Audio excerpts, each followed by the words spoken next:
아멘. 오늘은 마지막 읽은 구절에 나오는 말씀 제목으로 삼았습니다. 주의 이름을 부르는 자라는 제목으로 말씀 함께 나누고 새벽에도 함께 기도하는 시간을 갖겠습니다. 오늘 성경에 나온 것처럼 하나님께 열심이 있으나 유대인들은 열심히 사는 사람들이었습니다. 율법을 지킨다는 건 그렇게 간단한 일이 아닙니다.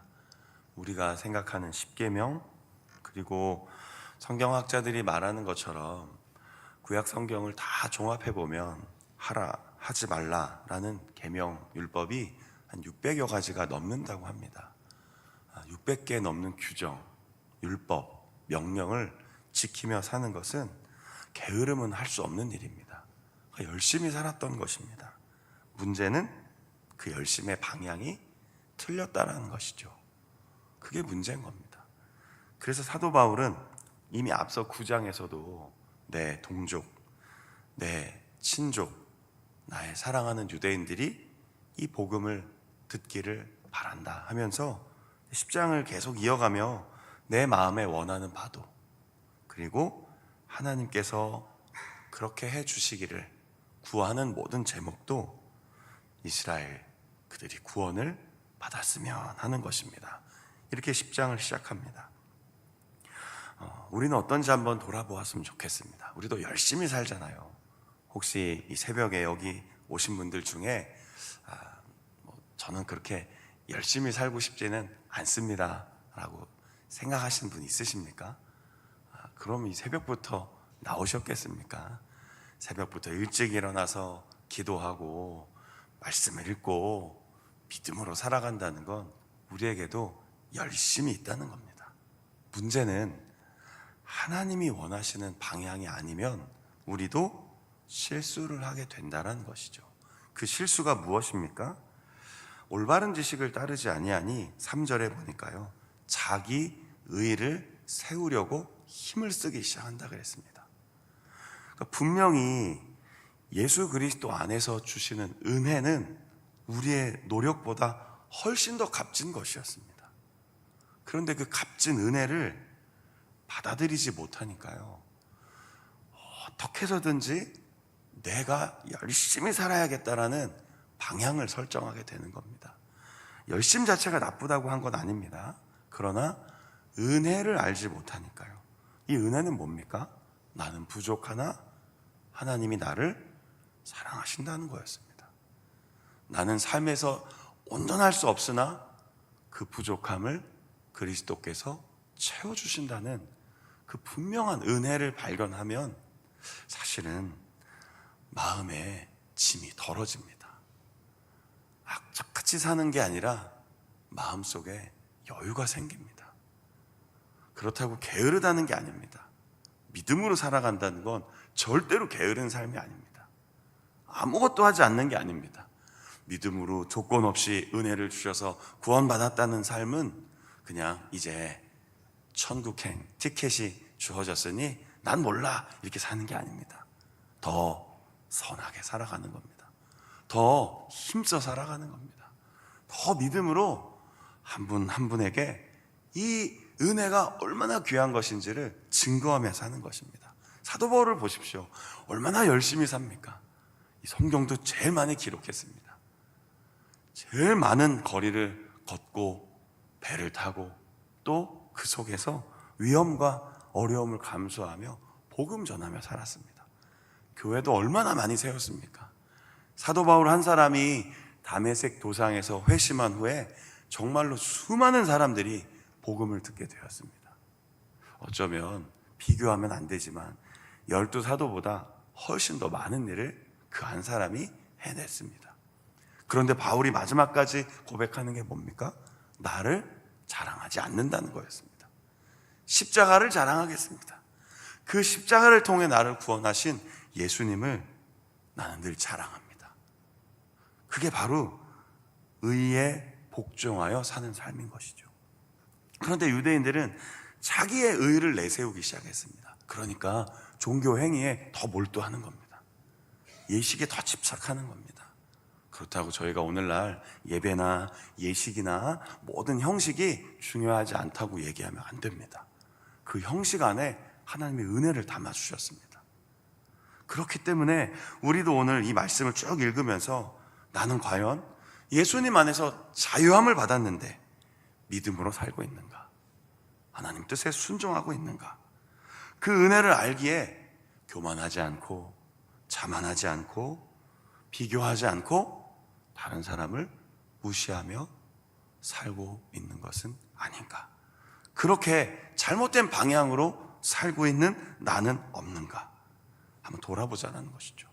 이 율법을 다 마치신 4절에 보니까 모든 믿는 자에게, 예수님을 믿는 자에게는 율법의 의무가 이제 맞춰졌습니다. 다 끝났습니다. 그러니 이제 너무 부담 갖고 어쩌나가 아니라 어떻게 살아가는 겁니까?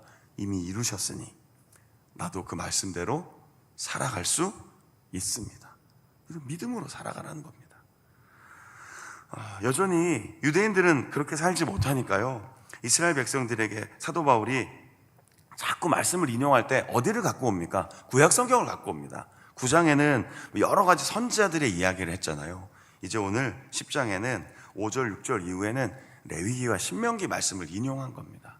왜 율법을 갖고 옵니까? 율법을 너무 좋아하니까요.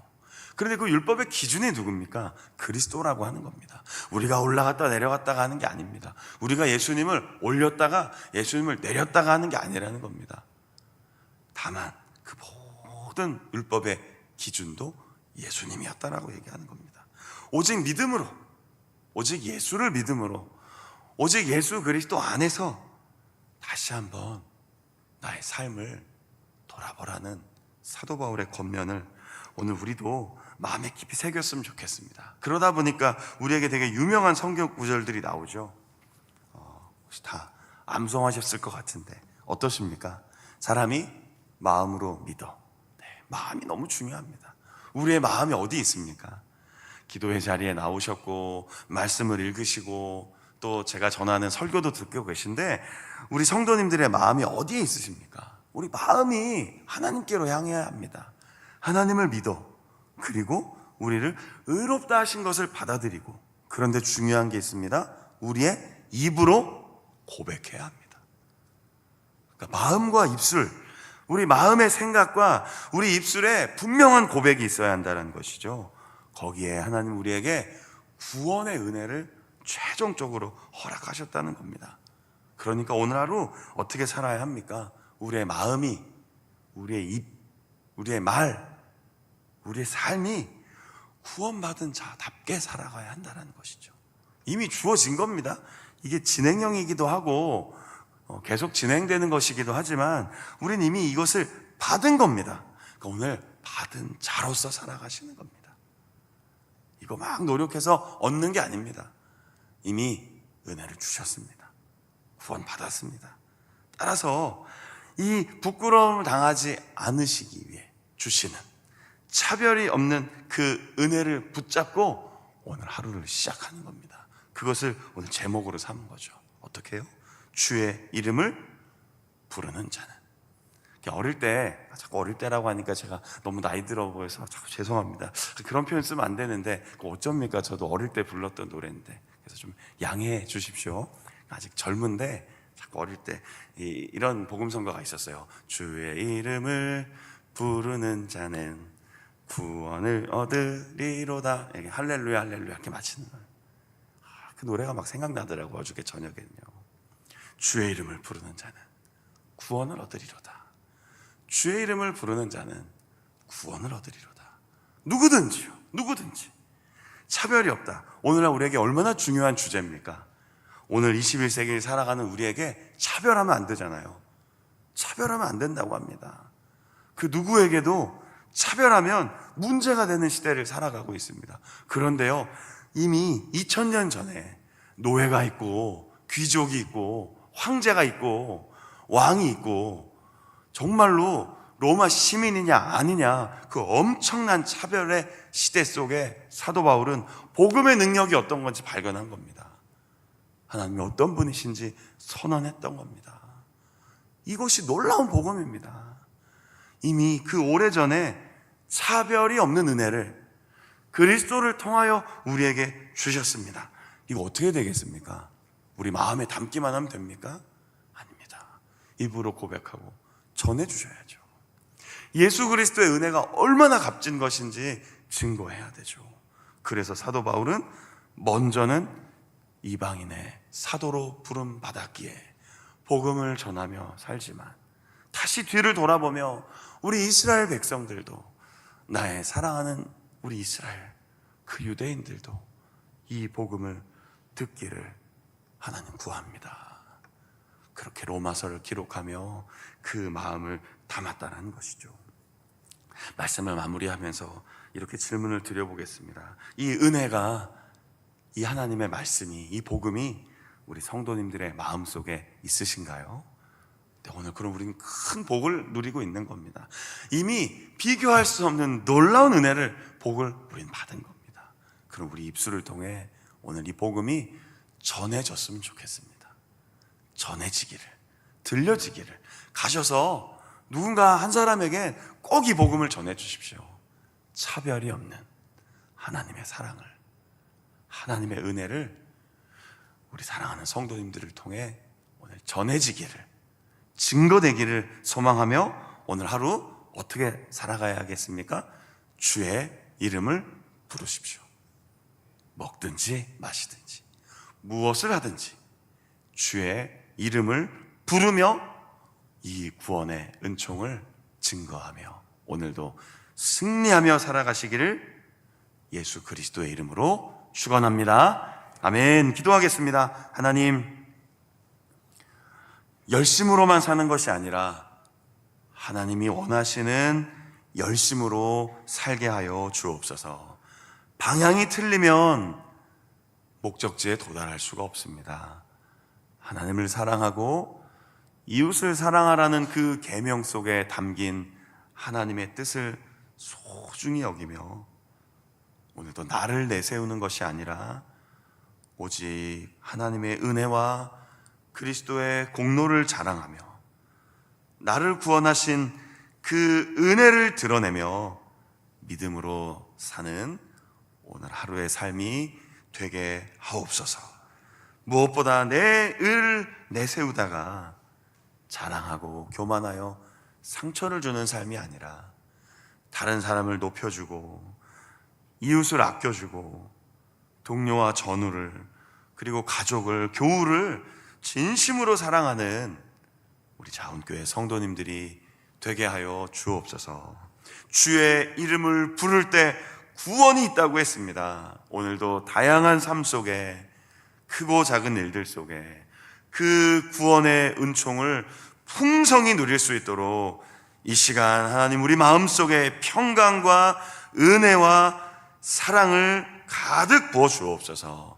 그리고 할 수만 있다면 이 은혜를 모르는 분들에게, 그런 사람들에게 증거하고 전하여 하나님의 뜻을 이루는 오늘 금요일 하루 되게 하여 주옵소서. 이 새벽에 기도합니다.